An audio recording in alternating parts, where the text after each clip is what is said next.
வணக்கம். இன்னைக்கு உங்களுக்காக கதை சொல்ல வந்திருப்பது வியல் உங்கள் சகி. இன்னைக்கு நம்ம பார்க்க போற கதையின் பெயர் குழந்தை மனம் கொண்டவள். கதைக்குள்ள போலாமா? பூஜைகளை முடித்துக்கொண்டு வெளியே வந்த கமலா சோஃபாவில் அமர்ந்திருந்த கோமதியை பார்த்து முகம் மலர்ந்தாள். வாங்க அண்ணி, எப்ப வந்தீங்க? அண்ணன் எப்படி இருக்கு? வேலைக்கு போயிடுச்சா?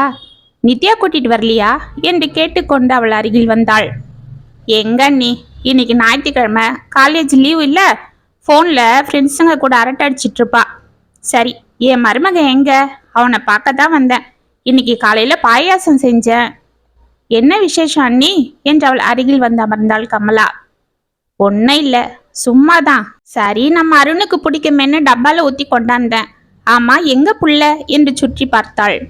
அவன் கோயிலுக்கு போயிட்டு வரேன்னு போனான். பாருங்க, இந்த காலத்துல இப்படி ஒரு புள்ள, அதுக்கு தான் அவனை எனக்கு ரொம்ப பிடிக்கிறது. ஆம்பளை பையன் இப்படி அடக்க ஒடுக்கமா உங்க பேச்ச கேட்டுக்கிட்டு இருக்கான். எனக்குன்னு ஒண்ணு வந்து வாச்சிருக்கு பாருங்க.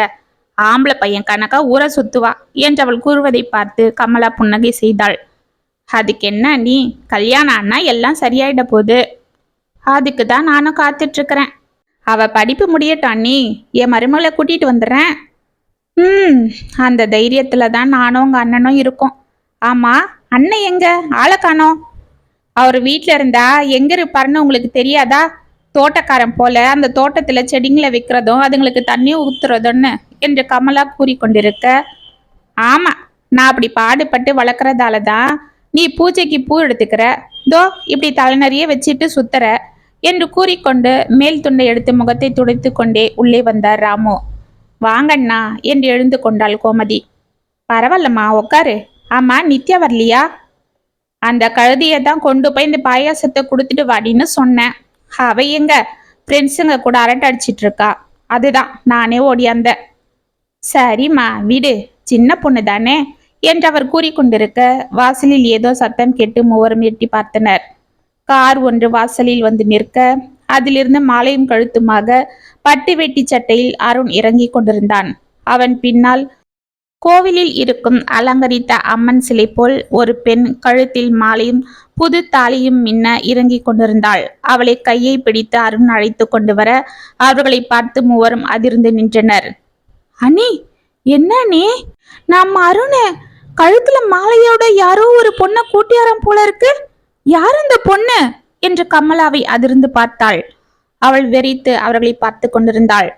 ராமு சற்று சுதாரித்து கொண்டு, ஏய் அருண், என்னடா, என்ன இது என்று கேட்டுக்கொண்டு கடகடவென வாசலுக்கு சென்றார். இதற்குள் வாசற்படி அருகில் வந்து நின்றனர் இருவரும்.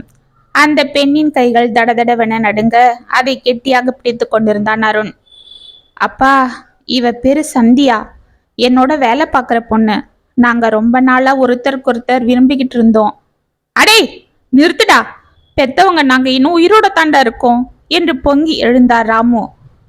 அப்பா, நானும் எங்க காதலை பத்தி உங்ககிட்ட சொல்லி அப்புறமா தான் இவளை உங்க ஆசீர்வாதத்தோட கல்யாணம் பண்ணிக்கணும்னு ஆசைப்பட்டேன். ஆனா நீங்க வீட்டுல நித்யாவை தான் பேசிட்டு இருந்தீங்க. அம்மாவும் அந்த விஷயத்துல ரொம்ப ஸ்ட்ராங்கா இருந்தாங்க. அதனால தான்.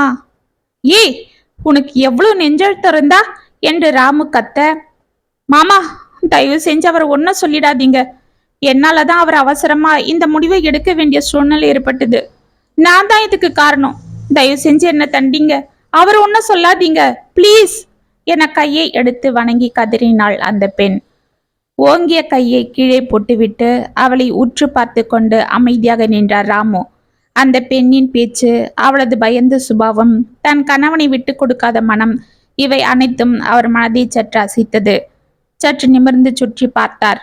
பக்கத்து அக்கத்து வீட்டு ஆட்களும் தெருவில் சென்று கொண்டிருந்தவர்களும் அவர்களை நின்று வேடிக்கை பார்த்து கொண்டிருந்தனர். அமைதியாக அவர் உள்ளே சென்றார். கமலா, இதோ பாரு, அந்த பையன் ஏதோ இப்படி பண்ணிட்டான். எனக்கே கோபமா தான் இருக்கு. ஆனா என்ன பண்றது? 1000 தான் இருந்தாலும் அந்த பொண்ணு கழுத்துல அவன் தாலி கட்டிட்டான். இனிமே அவன் நம்ம மருமக தான். வாழ வேண்டிய பசங்க வந்து வாசல்ல நிக்கிறாங்க. மற்றதெல்லாம் அப்புறம் பேசிக்கலாம். முதல்ல அவங்களுக்கு ஆரத்தி எடுத்து உள்ள வர சொல்லு என்றார். கமலா வெறிக்க பார்த்து கொண்டு அமைதியாகவே நின்றாள். ராமுவின் முகத்தில் சங்கடம் தெரிந்தது. அவர் ஒன்றும் புரியாமல் திகைத்து போக, இதற்குள் உள்ளே சென்று ஆரத்தியை கலந்து எடுத்து கொண்டு வெளியே சென்ற கோமதி அவர்களுக்கு ஆரத்தி எடுத்து உள்ளே அழைத்தாள். வாங்க கண்ணுங்களா, வாமா, வலது காலை எடுத்து வச்சு உள்ள வா என்றாள். சந்தியா அவளை ஆச்சரியத்தோடு பார்க்க, அத்தை ரொம்ப தேங்க்ஸ் அத்தை. அத்தை தயவு செஞ்சு என்னை மன்னிச்சிடுங்க. நான் என்று அருண் ஏதோ கூற வாயெடுக்க, பரவாயில்ல கண்ணு, இப்போ எதுக்கு அதெல்லாம்? இப்போ என்ன, என் பொண்ணை நீ கட்டிக்கலன்னு நான் கோச்சி பண்ணு தானே நீ சங்கடப்படுற? அதெல்லாம் ஒன்றும் இல்லை. என்னைக்கு இருந்தாலும் நீ என் நாத்தனார் பையன்தான், ஏன் மருமகன்தான். இப்போ என்ன, இவ்வளோ எனக்கு ஒரு பொண்ணு போலதான். நான் என்னைக்கு இருந்தாலும் இந்த வீட்டுக்கு வந்துக்கிட்டு தான் இருப்பேன் என் மூத்த பொண்ணை பார்க்க என்று சிரித்தாள். ரொம்ப தேங்க்ஸ் அத்தை, நான் பயந்துட்டே இருந்தேன். சந்தியா, இவங்க தான் எங்கள் மாமாவோட ஒய்ஃபு. இங்கே தான் பக்கத்து தெருவில் இருக்காங்க. நான் சொல்லியிருக்கேன்ல, இவங்க பொண்ணு தான் நித்யா. தெரியுங்க என்று கோமதியின் காலில் விழுந்தாள். நல்லா இருமா என்று அவளை வாரி எடுத்தாள் கோமதி. சித்தி, உங்கள் பொண்ணு வாழ வேண்டிய இடத்துல. அம்மாடி, அதெல்லாம் ஒன்றும் இல்லை. நான் தான் சொன்னேன் இல்லை, நீயும் எனக்கு ஒரு பொண்ணு தான். போ, உள்ளே போய் சாமி கிட்ட விளக்கேத்து, நான் இந்த ஆரத்தியை கொட்டிட்டு வரேன் என்று வெளியே சென்றாள். உள்ளே சென்ற இருவரும் நேரே கமலாவின் அருகில் சென்று, அம்மா, அப்பா, எங்களை ஆசீர்வாதம் பண்ணுங்க என்று காலில் விழச் சென்றனர். கமலா டக்கென நகர்ந்து கொண்டு, என்னங்க, இனிமேலே இவங்க என்கிட்ட பேசக்கூடாது, நானும் பேச மாட்டேன் என்று கூறிவிட்டு கடகடவென உள்ளே சென்று கதவை பட்டென சாத்தி கொண்டாள். இருவரும் ராமுவை அதிர்ந்து பார்க்க, என்ன பண்றது, பெத்தவடாவ. சரி, உன் பேரு என்னம்மா சொன்ன? சந்தியா மாமா என்றாள் அமைதியாக. சந்தியா, போமா, போய் அந்த பூஜை ரூம்ல விளக்கு ஏத்து, நான் கொஞ்சம் வெளியில போயிட்டு வரேன் என்று வெளியே சென்றார். சந்தியா சாமி அறையில் விளக்கை ஏற்றிவிட்டு விழுந்து வணங்கினாள். கண்ணுங்களா, அண்ணி ரொம்ப கோவமா இருக்காங்க. இப்ப அவங்க கிட்ட எதுவும் பேச வேண்டாம், இப்படி உக்காருங்க, நான் வீட்டுக்கு போயிட்டு வந்துடுறேன் என்று வெளியே சென்றாள் கோமதி. இருவரும் சோஃபாவில் அமைதியாக அமர்ந்தனர்.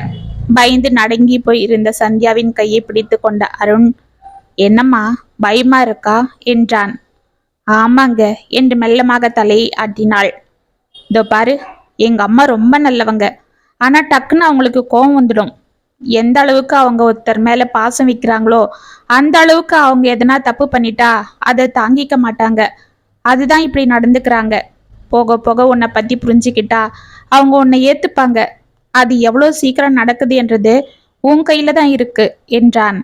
சந்தியா அமைதியாக அவனை பார்த்து கொண்டு நின்றாள். வீட்டிற்கு வந்த கோமதி கையில் இருந்த டிஃபன் பாக்ஸை தொப்பென டேபிளில் வைத்து விட்டு தலையில் கையை வைத்து கொண்டு தடால் என சேரில் அமர்ந்தாள். என்னம்மா, காலையில ஜோரா பாயாசத்தை செஞ்சு என் மருமகனுக்கு கொண்டு போறேன்னு குதூகலமா போனேன், இப்ப நான் தலையில கையை வச்சுட்டு வந்து உக்காந்துட்டு இருக்கிற. ஏன் பாயாசம் நல்லா இல்லைன்னு உன் மருமகன் சொல்லிட்டானா என்று சிரித்தார் வேலு. ஆமா, நீங்க இப்படியே பேசிட்டு இருங்க, அங்க என்னென்னவோ நடந்துடுச்சு. அந்த பையனுக்கு பாயாசத்தை கொண்டு போனா அவன் எனக்கு பாயசனை கொடுத்துட்டான் என்று அழ ஆரம்பித்தாள். என்னம்மா, என்ன சொல்றீங்க என்று கேட்டுக்கொண்டு அவள் அருகில் வந்து நின்றாள் நித்யா. ஆமா, இப்ப கேளு உதவாக்கற, எல்லாம் உன்னால தாண்டி. நீயும் உங்க அப்ப நாட்டம் தெரவுஸ் இல்லாம இருக்கிறதால தான் இன்னைக்கு நீ இருக்க வேண்டிய இடத்துல வேற எவ்வளவு வந்து உக்காந்துட்டு இருக்கிறா. அவ்வளவு சொத்துக்கும் இனி அவதான் எஜமானி. என்ன சொல்ற கோமதி, புரியுற மாதிரி சொல்லு. என்னத்த சொல்றது, அந்த அருண் பையன் ஒன்னும் தெரியாத பூனையாட்டம் இருந்துகிட்டு இன்னைக்கு திருட்டுத்தனமா ஒரு பொண்ணை கல்யாணம் பண்ணி கூட்டிட்டு வந்து நின்னுட்டான். நான் என்னென்னவோ மனக்கோட்டை கட்டி வச்சிருந்தேன், அது எல்லாத்தையும் உடைச்சிட்டான். உங்க தங்கச்சி பிள்ளைக்கு தானே கட்ட போறோம் என்ற தைரியத்துல நாமளும் நகை நட்டுன்னு இவ கல்யாணத்துக்கு ஒன்னும் சேர்க்கலன்னாலும் தைரியமா இருந்தோம். உங்க தங்கச்சி 5-3 அடுக்கா எல்லாம் செஞ்சு இவளை கூட்டிட்டு போவான்னு இருந்தேன். அந்த கமலாவும் அதே தான் சொல்லிட்டு இருந்தா. ஆனா இன்னைக்கு அந்த பொண்ணு வந்துட்டா எல்லாத்தையும் அனுபவிக்க. அவங்களுக்கு நானே ஆரத்தி எடுத்து உள்ள உட்கார வச்சுட்டு வந்திருக்கேன். எல்லாம் என் தலை விதி என்று தலையில் அடைத்து கொண்டாள். அம்மா, பேசாம இருங்க. நான் அருண் மாமாவை என் புருஷனா ஒரு நாள் கூட நினைச்சு பார்க்கல. நீங்களாம் தான் அப்படி நினைச்சிட்டு இருக்கீங்க. நல்ல வேலை அவருக்கு கல்யாணம் ஆயிடுச்சு, எனக்கு ரொம்ப சந்தோஷமா இருக்கு. சரி, நான் போய் அவங்கள பார்த்துட்டு வந்துடுறேன் என்று துள்ளி குதித்து கொண்டு ஓடினாள்.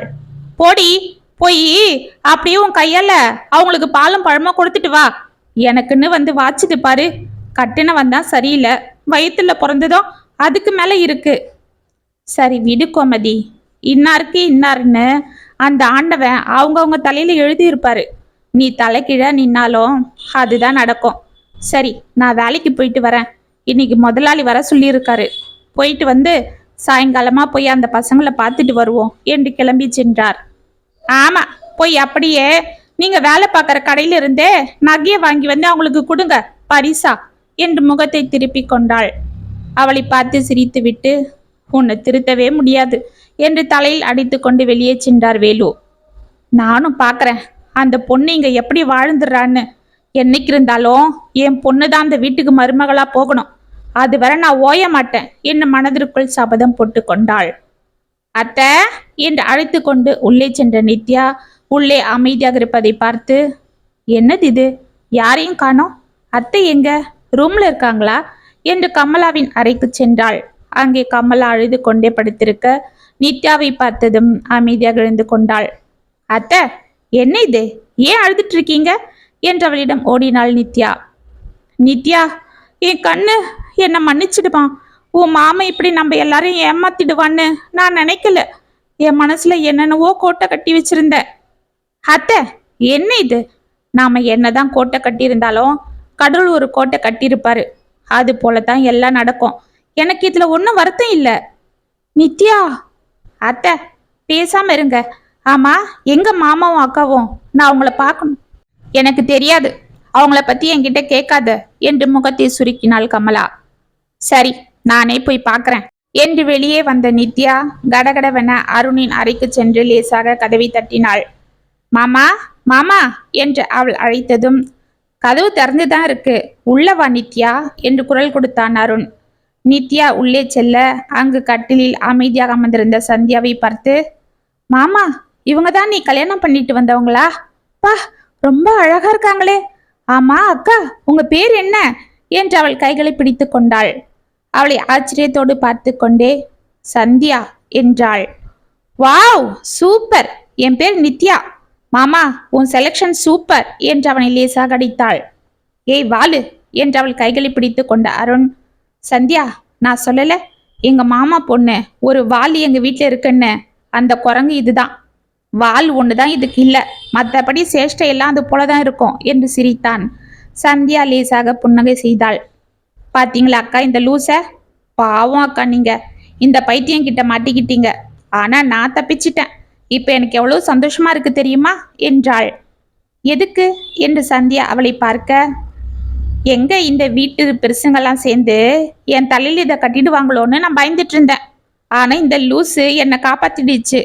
ஆனா ஒண்ணு, இது வாழ்க்கையில உருப்படியா பண்ண வேலை ஒண்ணு இருக்குன்னா அது இதுதான் என்று அவள் தோள்களில் சாய்ந்து கொண்டாள். பாத்தியா, நான் சொல்லல, வாயாடி, உன்னை என்ன பண்றேன் பாரு என்று அவளை அடிக்க கையை ஓங்கினான். பேசாம இருங்க, சின்ன குழந்தைய போய் என்று அவனை தடுத்தாள் சந்தியா. ஏய் மாமா, பாத்தியா, எங்க அக்கா எனக்கு தான் சப்போர்ட்டு. அக்கா உங்களை எனக்கு ரொம்ப பிடிச்சிருக்கு என்று அவள் கன்னத்தில் முத்தம் கொடுத்தாள் நித்யா. சந்தியா அவளை வாஞ்சையோடு பார்த்து கொண்டே, எனக்கும் உன்னை ரொம்ப பிடிச்சிருக்கு. என்னவோ உன்னை பார்த்ததும் ரொம்ப நாள் பழகின மாதிரி ஒரு ஃபீலிங் வருது. நித்யா, இனிமே நீ இங்க தினமும் வரணும் எனக்காக ப்ளீஸ் என்றாள். கண்டிப்பாக்கா. ஆமா, நீங்க என்ன படிச்சிருக்கீங்க? எம்எஸ்சி. வாவ், நான் பிஎஸ்சி. ஆமா, என்ன டிபார்ட்மெண்ட்? மேக்ஸ். நானும் தான். அப்பா, இனி கவலை இல்லை. பாடத்தில் ஏதாவது டவுட்டுன்னா அக்கா கிட்ட கேட்டுப்பேன். ஓ, உனக்கு டவுட் எல்லாம் கூட வருமா? அதெல்லாம் படிக்கிறவங்களுக்கு தானே வரும் என்றான் அருண். உன்னை போலன்னு நினைச்சியா குரங்கு என்று அவனை முறைத்தாள். சரிக்கா வாங்க, உங்களுக்கு பாலும் பழமும் கொடுக்கணும்னு சொன்னாங்க, நானே கொடுக்குறேன் என்றவர்களை ஹாலிற்கு அழைத்து சென்றாள் நித்யா. மறுநாள் காலை ராம் எழுந்து வெளியே வர அவர் பின்னால் கமலாவும் அமைதியாக வந்து நின்றாள். அவள் முகம் வாடி வதங்கியிருந்தது. வெளியே வந்த இருவரும் அதிர்ந்து அமைதியாக நின்றனர். அன்று வீடே தெய்வீகமாக திகழ்ந்து கொண்டிருந்தது. வீடு முழுக்க சாம்பிராணி புகை போடப்பட்டு கமகமென வாசம் மூக்கை துளைக்க வாசலில் அழகாக சாணம் தெளித்து கோலம் போடப்பட்டிருந்தது. பூஜை அறையில் சாமி படங்களுக்கு பூக்களை வைத்து கோலம் போட்டு விளக்கேற்றி பூஜைக்கு தயார் செய்யப்பட்டிருந்தது. சமையல் அறையிலிருந்து சாம்பார் வாசனை மணத்து கொண்டிருந்தது. ஆவி பறக்க சூடாக காப்பியை கலந்தெடுத்து கொண்டு வந்து அவர்களிடம் நீட்டினாள் சந்தியா. குளித்து முடித்துவிட்டு அழகாக புடவையும் நெற்றி வகுடியில் போட்டும் முகத்தில் புன்னகையும் என அவளை பார்க்க கையெடுத்து வணங்கக்கூடிய அம்மனாகவே காணப்பட்டாள். அவள் கையில் இருந்து காப்பியை வாங்கி கொண்டார் ராமு. கமலா அவளை முறைத்து விட்டு உள்ளே சென்று விட்டாள். சந்தியா சங்கடத்தோடு ராமுவை பார்க்க அவர் அமைதியாக தோட்டத்திற்கு சென்றார். தோட்டத்தில் செடிகளுக்கு தண்ணீர் ஊற்றி தோட்டமெல்லாம் அழகாக பெருக்கி சுத்தமாக பளிச்சென இருப்பதை பார்த்து அவர் முகம் மலர்ந்தது. அவர் அருகில் அமைதியாக வந்து நின்றாள் சந்தியா. அவளை பார்த்து புன்னகை செய்த ராமு, அம்மாடி, இதெல்லாம் யாரு செஞ்சது, நீயா என்றார். ஆமாம் மாமா, எனக்கும் செடிங்கன்னா ரொம்ப பிடிக்கும். எங்க தாத்தாவும் இப்படிதான் நிறைய பூச்செடிங்க, காய்கறி, பழச்செடியெல்லாம் வளர்ப்பாரு. நானும் அவரும் சேர்ந்துக்கிட்டு தோட்டத்தை பார்த்துப்போம். நான் சின்ன வயசுல இருந்தே அவருக்கு உதவி செய்வேன். Very good. இந்த வீட்டுல இதனோட அருமை யாருக்கும் தெரியறதில்ல. இப்ப நீ வந்துட்ட, எனக்கு துணையா இருக்கு. சரிம்மா, இன்னைக்கு சந்தை போடுவாங்க, அங்க நிறைய செடிங்க வரும். சாயங்காலம் நான் செடிங்க வாங்கி வரேன், நம்ம நடுவோம் என்றார். சரிமாமா, கண்டிப்பா. நானும் ஆபீஸ்ல இருந்து வரும்போது அதுக்குண்டான மருந்தெல்லாம் வாங்கி வந்துடுறேன் என்றாள். அப்படியா? உனக்கு எந்த செடிக்கு எந்த மருந்து போடணும்னு தெரியுமாமா? தெரியும் மாமா, எனக்கு பழக்கம் இருக்கு. எங்க தாத்தா சொல்லி கொடுத்திருக்காரு என்று அவள் கூற அவளை அன்போடு பார்த்தார் ராமு. ஆமா கண்ணு, உங்க தாத்தான்னா உனக்கு ரொம்ப பிடிக்குமா? ஆமா மாமா, ஏன்னா என்னை வளர்த்ததே அவர் தானே. அப்ப உங்க அம்மா அப்பாலாம்? அவங்கெல்லாம் நான் சின்ன குழந்தையா இருக்கும்போதே போயிட்டாங்க. அப்புறம் எங்க தாத்தாவும் பாட்டியும் தான் என்னை வளர்த்தாங்க. எங்க பாட்டியும் கொஞ்சம் வருஷம் முன்னாடி போயிட்டாங்க. அப்புறம் எங்க தாத்தா தான் எனக்கு எல்லாமுமா இருந்தாரு. அவரும் போன வருஷம் என்று கண்கள் கலங்கினார். அழாதம்மா, என்ன பண்றது, அவர் கடமையை முடிச்சுட்டு தானே போயிருக்காரு. உன்னை நல்லா வளர்த்து படிக்க வச்சு வேலை வாங்கி கொடுத்து ஆளாக்கி இருக்காரு இல்ல? ஆமாம் மாமா, அவரு போனதும் எனக்கு துணை இல்லாம நான் தனியா தான் இருந்தேன். பொம்பளை பொண்ணு தனியா இருந்தா அவளுக்கு எவ்வளவு தொல்லைங்க வரும்னு உங்களுக்கு தெரியும் இல்ல? அது போல எனக்கும் வர ஆரம்பிச்சுது. அதனால தான் அவர் என்னை நீ தனியா விடக்கூடாதுன்னு அவசரமா கல்யாணம் பண்ணிக்கிட்டாரு. இல்லைன்னா நாங்க உங்க ஆசீர்வாதத்தோட தான் கல்யாணம் பண்ணிக்கணும்னு முடிவெடுத்திருந்தோம். இப்பதான் புரியுதுமா. சரி விடு, எல்லாம் நல்லதுக்கு தான். எப்படியோ எல்லாம் சீக்கிரம் சரியாகிடணும். சரிம்மா, நீ ஆபீஸுக்கு கிளம்பு, நேரம் ஆகுது பாரு. அவன் எங்க, எழுந்துட்டானா? எழுந்து ரெடியாக்கிட்டாரு மாமா. நான் டிஃபன் சாப்பாடு எல்லாம் செஞ்சு வச்சிட்டேன். நைட்டுக்கு நானே வந்து சமைச்சிடுறேன். அத்தையும் ஒன்றும் செய்ய வேண்டான்னு சொல்லுங்க என்றாள். அவளை ஆச்சரியமாக பார்த்து புன்னகை செய்த ராமு, சரிடாமா. சந்தியா, எனக்கு ப்ரெஷர் இருக்கிறதால. தெரியும் மாமா, அவர் சொன்னாரு. அதனால தான் எல்லாத்துலேயுமே உப்பு கம்மியாவே போட்டிருக்கேன் என்று சிரித்தாள். நீ நல்லா இருப்பம்மா என்றவள் தலையில் கையை வைத்து ஆசிர்வதித்தார். இது போல அத்தையும் சீக்கிரமா மனசு மாறி என்னை ஏத்துக்கணும் அம்மா என்றாள் ஏக்கமாக. நல்ல குணத்தை அவ சீக்கிரமா புரிஞ்சிப்பா, கவலைப்படாத கண்ணு என்றார் ராமு. 1 மாதம் சென்றது. வீட்டில் அனைத்து வேலைகளையும் எடுத்து போட்டுக்கொண்டு சுட்டியாக செய்து கொண்டிருந்தாள் சந்தியா. யார் யாருக்கு என்னென்ன தேவை என்பதை அவள் பார்த்து பார்த்து செய்து கொண்டிருக்க அனைவருக்கும் ஆச்சரியமாக இருந்தது. ராமு அவளை தன் மகளைப் போலவே நினைத்து பழக ஆரம்பித்தார். நித்யாவும் அக்கா அக்கா என்று அழைத்து கொண்டு அவளை பார்க்க வீட்டிற்கு வந்து கொண்டிருந்தாள். ஆனால் கமலா மட்டும் அவளிடம் முகம் கொடுத்து பேசாமல் இருந்தாள். இது சந்தியாவிற்கு மன வருத்தமாக இருந்தாலும் அவள் மனதில் இடம் பிடிக்கும் முயற்சியை மட்டும் அவள் கைவிடவில்லை. அருண் அவளுக்கு சமாதானம் கூறி கொண்டிருந்தான். அன்று மாலை தங்களது ஆபீஸில் பணிபுரியும் ரவியின் குழந்தைக்கு பிறந்த நாள் ஃபங்க்ஷன் நடக்க அருணும் சந்தியாவும் அதில் கலந்து கொண்டனர். ஆபீஸில் இருந்த அனைத்து நண்பர்களும் அங்கு கூடிவிட ஒரே அரட்டை கச்சேரியாக இருந்தது. அருண் தனது நண்பர்களுடன் சேர்ந்து கொண்டு போட்டோ எடுத்து கொண்டிருக்க சந்தியா பெண்களிடம் பேசி கொண்டிருந்தாள். அப்பொழுது சந்தியா என்று யாரோ அழைக்க டக்கென திரும்பியவள் ஆச்சரியத்தில் அசந்து போனாள். ஏய், நீ பாலு தானே என்று அவள் கேட்பதற்குள், ஏய் சந்தியா, நீ எங்க இங்க என்றான் பாலு. இந்த பர்த்டே ஃபங்க்ஷன் பண்ற ரவி எங்களோட வேலை பார்க்கிறவர் தான். அது இருக்காரு பாரு, அதுதான் என்னோட ஹஸ்பண்ட் அருண் என்று சுட்டி காட்டினாள். அப்படியா என்று அவன் திரும்பி பார்க்க அருண் அங்கு நண்பர்களுடன் அரட்டை அடித்து கொண்டிருந்தான். ஓ, ஸ்மார்ட்டா இருக்காரே, வெரி குட். அப்ப செட்டில் ஆகிட்ட என்று சிரித்தான் பாலு. ஆமா. சரி, நீ என்ன இங்க பண்ற? நான் தான் இந்த ஹோட்டல் மேனேஜர் என்று அவன் கூற, ஏய் பாருடா, அதுதான் சூட்டு கொட்டெல்லாம் போட்டு கலக்குறியா என்று சிரித்தாள் சந்தியா. பின்னர் இருவரும் காலேஜ் நாட்களின் நினைவு கூர்ந்து பேசி அரட்டை அடித்து கொண்டு சிரித்து கொண்டிருக்க அவர்களை தூரத்தில் இருந்து பார்த்த அருணின் நண்பர்கள், ஏய் யாருடா அவரு, சந்தியா கிட்ட இவ்வளவு க்ளோஸா பேசிட்டு இருக்காரு என்றனர். அருண் திரும்பி அவர்களை பார்த்தான். அவன் முகத்தில் சற்று மாறுதல் ஏற்பட்டது. தெரியலையே, யாராவது அவ ஃப்ரெண்டா இருக்கும் என்றான்.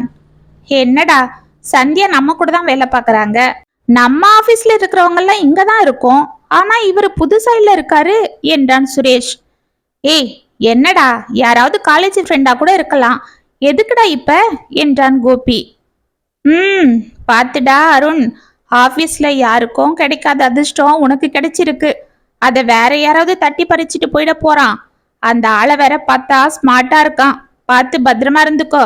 இந்த காலத்துல என்னென்னவோ நடக்குது என்றான் விஜய். அருண் அமைதியாக அங்கிருந்து சென்றான். ஏய் விஜய், எதுக்குடா இப்படி பேசுற? அவன் போய் சந்தியா கிட்ட ஏதாவது ஏடா கூடமா பேச போறான். பாவண்டா, இப்பதான் கல்யாணம் ஆகி இருக்கு. அந்த சந்தியா பொண்ணு ஒரு அப்பாவி என்றான் கோபி. ஆ, அப்பாவியா? படுபாவி. எத்தனை வருஷமா நான் அவன் பின்னாடி சுத்தி இருப்பேன். ஏன், நம்ம எல்லாரும் தானே ட்ரை பண்ணோம். ஆனா நம்மளெல்லாம் விட்டுட்டு இந்த அருண்கிட்ட அப்படி என்ன இருக்குன்னு இவனை காதலிச்சா? அதனாலதான் போட்டு கொடுத்தேன். 2 பேரும் சண்டை போட்டு அடிச்சுக்கிட்டோம். நம்மள வேண்டான்னு சொன்னவ எப்படி நிம்மதியா இருந்துடுறான்னு நானும் பாக்குறேன் என்று பல்லை கடித்தான்.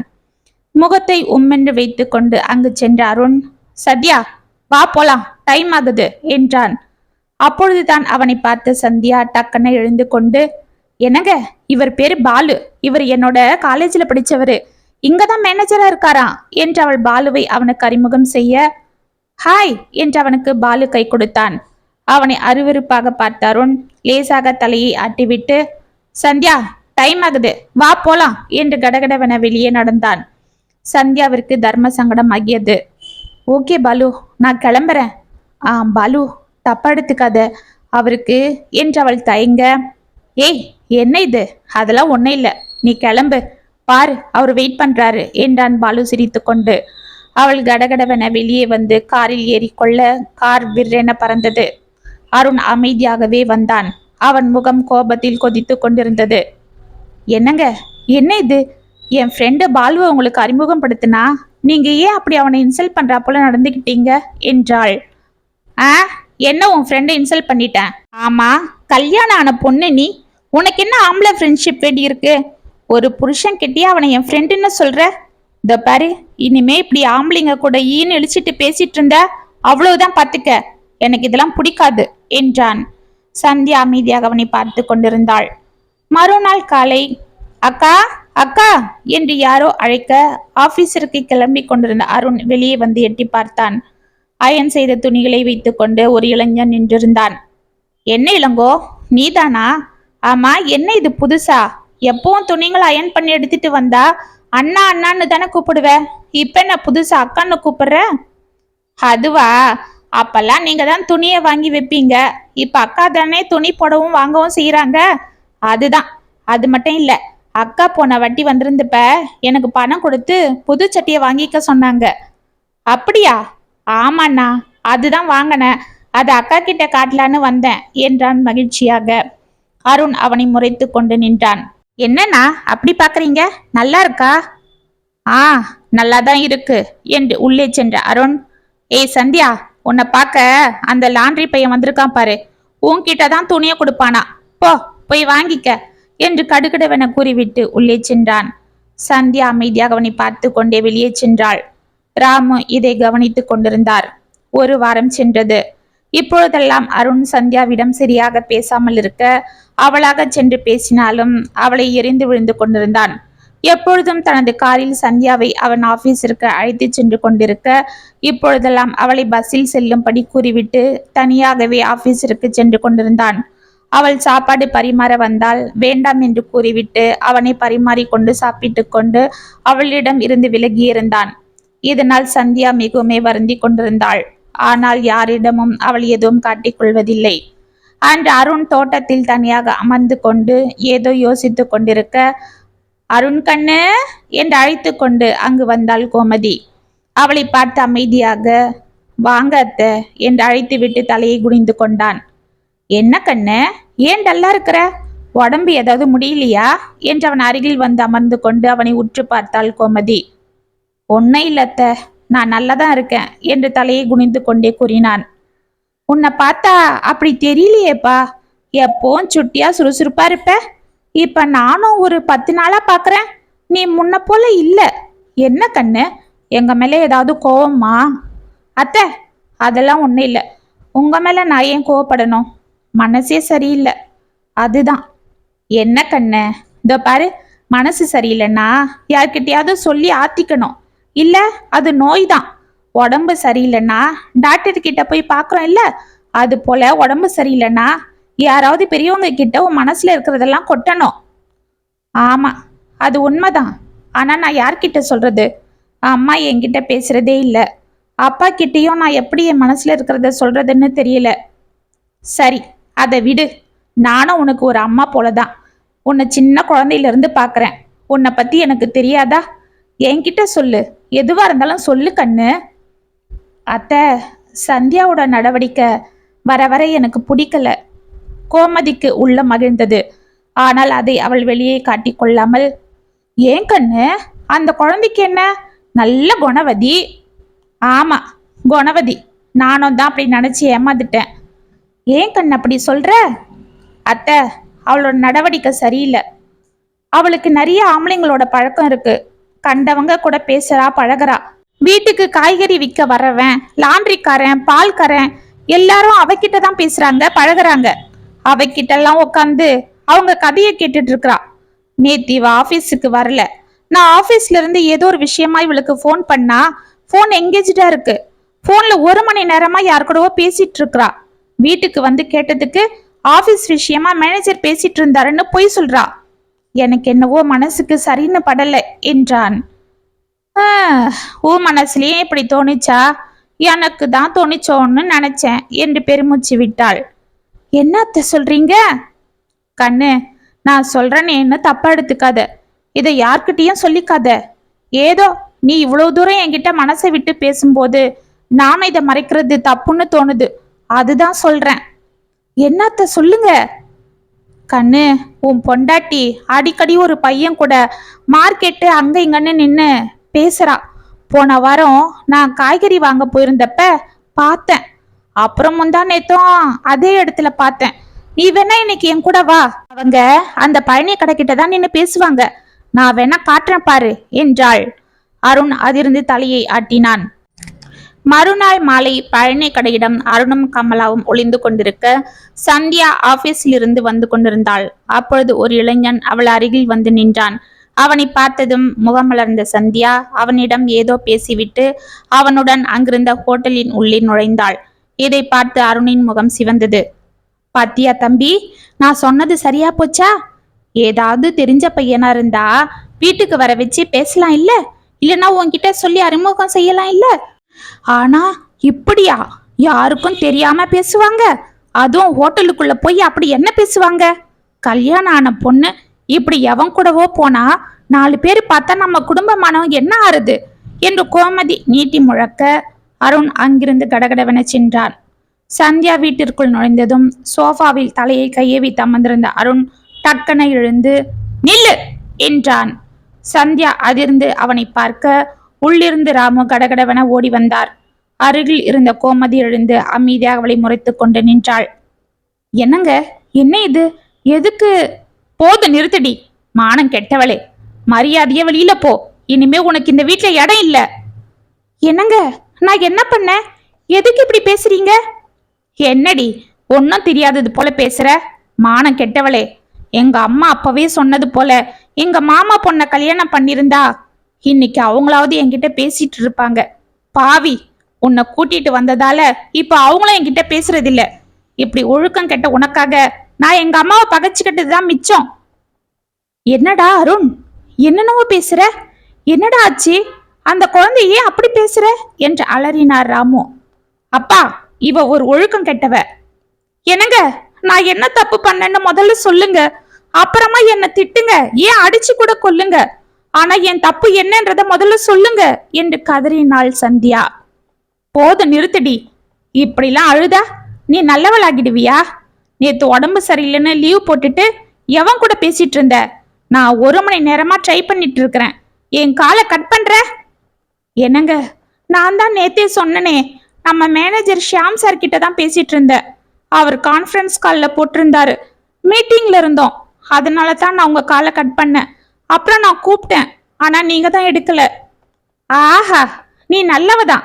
சரி, அந்த லாண்ட்ரி பையன் இளங்கோக்கு புது சட்டி எடுத்து கொடுத்தியே, அது எதுக்கு? இத்தனை வருஷம் நாங்க அவன்கிட்ட பழகுறோம். ஆனா இப்ப வந்து உன்கிட்ட அவன் அக்கா அக்கான்னு வழியறான். என்னங்க, அவன் என் தம்பி போல. பாவம், பிறந்த நாள் அதுமா கிழிஞ்சி போன சட்டையை போட்டுட்டு இருந்தான். உங்க பழைய சட்டை ஏதாவது இருந்தா கொடுக்க சொன்னான். நான் தான், எதுக்குப்பா பிறந்த நாள் அதுமா பழைய சட்டையை போட்டுக்கிற, புதுசாவே வாங்கி போட்டுக்கன்னு பணம் கொடுத்தேன். அது என்கிட்ட காட்டதான் அவன் வந்தான். கூட பிறந்தவங்க சொந்த பந்தன்னு யாரும் இல்லாம எங்க தாத்தா பாட்டி தான் உலகன்னு தன்னந்தனியா வளர்ந்ததால எத்தனையோ நாள் நான் கூட பிறந்த பிறப்பு யாரும் இல்லையேன்னு ஏங்கியிருக்கேன். அதனால தான் யாராவது என்ன அக்கான்னு கூப்பிட்டா எனக்கு அவங்க மேல பாசம் வந்துடும். அவங்க கிட்ட பேசி பழகுவேன். மற்றபடி என் மனசுல எந்த களங்கமும் இல்லைங்க. என்ன அருண, இன்னைக்கு பார்த்தமே, அதை பத்தி கேட்காம ஏதேதோ பேசிட்டு இருக்கிற என்றாள் கோமதி. அந்த அசிங்கத்தை எப்படி சொல்றதுன்னு தான் இப்படிலாம் பேசிட்டு இருக்கிறேன். அத்தை, என் வாயால நான் அதை சொல்ல விரும்பல, நீங்களே கேளுங்க என்றான். அனைவரும் கோமதியை உற்று பார்த்தனர். சந்தியா, இன்னைக்கு உன் கூட கடைத்தெருவுல பேசிட்டு இருந்தானே ஒரு பையன், அவன் யாரு? நீங்க 2 பேரும் அந்த ஹோட்டலுக்குள்ள எதுக்கு போனீங்க என்றாள் கோமதி. சந்தியா அதிர்ந்து போனாள். ராமு ஒன்றும் புரியாமல் அவளை பார்த்தார்.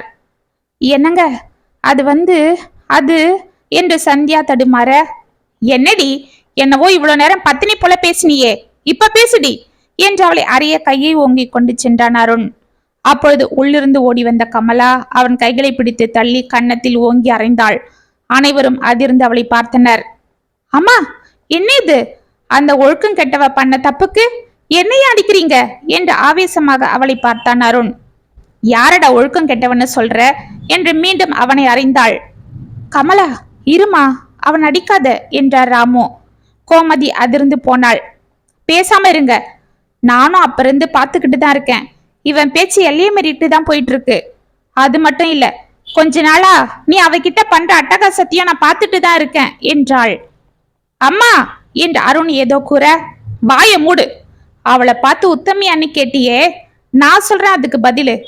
அவ உத்தமி தாண்டா, உத்தமிதான், அது எனக்கு தெரியும். அந்த பொண்ணு எந்த கள்ளம் கபடமும் இல்லாதவடா. பாவம், அவ பாசத்துக்கு ஏங்குறவ. எங்க இருந்தாவது யார்கிட்டயாவது இருந்து கொஞ்சம் அன்பு கிடைச்சாலும் அதை பொக்கிஷமா பாதுகாக்க விரும்புறா. அதை தக்க வச்சுக்க அவ என்ன வேணாலும் செய்யறா. இப்படி குழந்தை மனசு கொண்டவளை என்னெல்லாம் கேவலமா பேசுற? நீயும் அண்ணியும் நேத்து நைட்டு தோட்டத்துல என்னெல்லாம் பேசிட்டு இருந்தீங்கன்னு எனக்கு தெரியும். ஏன் அண்ணி, அன்னைக்கு இவள உங்க பொண்ணு போலன்னு இந்த வாயால தானே சொன்னீங்க. அப்படிப்பட்ட பொண்ணோட வாழ்க்கையை கெடுக்க உங்களுக்கு எப்படி மனசு வந்தது என்றாள். அண்ணி, அது வந்து நான் அவளை அந்த பையன் கூட 2 வாட்டி பார்த்ததாலதான் தம்பி கிட்ட சொன்னேன். நீங்க வேணா கேட்டு பாருங்க அவளையே. நான் எதையும் கேட்க மாட்டேன். ஏன்னா என் மருமகளை பத்தி நான் நல்லாவே புரிஞ்சுக்கிட்டேன். கட்டாயம் அவன் ஒழுக்கம் கெட்டு நடந்திருக்க மாட்டா. நான் இதை உறுதியா நம்புறேன் என்றாள். அத்தை என்று அவள் காலில் அழுது கொண்டே சென்று விழுந்தாள் சந்தியா. அம்மாடி, எழுந்துடு என்று அவளை வாரி அணைத்தாள் கமலா. இதற்குள் பரபரப்பாக உள்ளே வந்த நித்யா, எல்லாரும் என்னை மன்னிச்சிடுங்க. இங்க நடந்த குழப்பத்துக்கு நான் தான் காரணம். இவர் பேரு வருண். நானும் இவரும் 2 வருஷமா காதலிக்கிறோம். அடிக்கடி நாங்க பஜார்ல இருக்கிற ஹோட்டல்ல சந்திச்சு பேசிப்போம். அப்போ ஒரு வாட்டி அக்கா எங்களை பார்த்துட்டாங்க, எங்களை கண்டிச்சாங்க. வீட்டுல இந்த விஷயம் தெரிஞ்சா அம்மா எப்படி மனசு சங்கடப்படுவாங்கன்னு திட்டினாங்க. அப்பதான் நானும் இவரும் உண்மையா காதலிக்கிறோம், நீங்க தான் அம்மா கிட்ட அப்பா கிட்ட மாமா கிட்ட எல்லாம் சொல்லி எங்க கல்யாணத்தை நடத்தணும்னு உதவி கேட்டோம். உடனே அவங்களுக்கு எங்க மேல இறக்கம் வந்துடுச்சு. சரி, நானே அதை பக்குவமா ஒரு நாள் வீட்டுல மாமா கிட்ட சொல்றேன், அதுவரை நீங்க அமைதியா இருங்கன்னு சொன்னாங்க. நாங்க சின்ன பசங்க, எதனா தப்பு பண்ணிட போறோம்.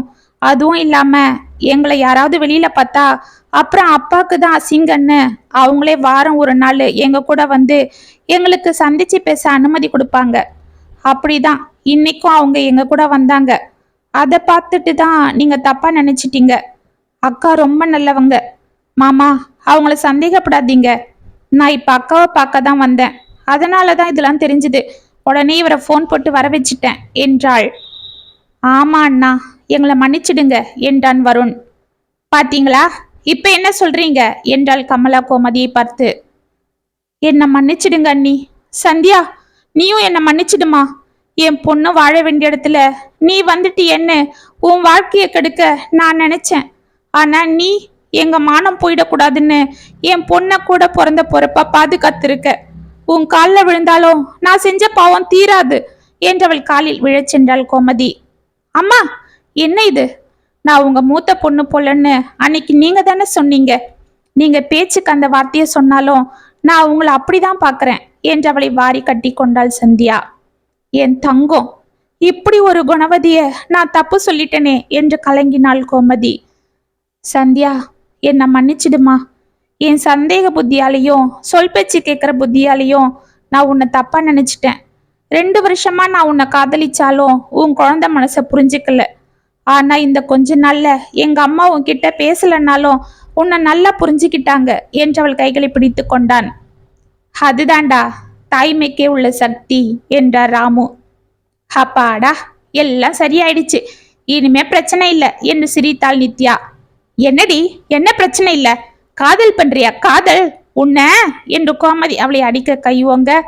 அம்மா, அவள் அடிக்காதீங்க என்றவள் கைகளை பிடித்து கொண்டாள் சந்தியா.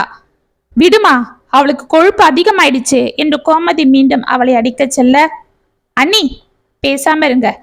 அவளை நான் மருமகளா வீட்டுக்கு கொண்டு வரணும்னு இருந்தேன். ஆனா அவ எங்க வீட்டு மகளாயிட்டா. இந்த பிறந்த வீட்டு சீரோட அவளுக்கு ஜாம் ஜாம்னு நானே கல்யாணம் பண்ணி புகுந்த வீட்டுக்கு அனுப்புறேன் என்றாள் கமலா. அப்படி போடு, அப்ப இந்த வாளுக்கு கல்யாணமா என்றான் அருண் சிரித்து கொண்டு.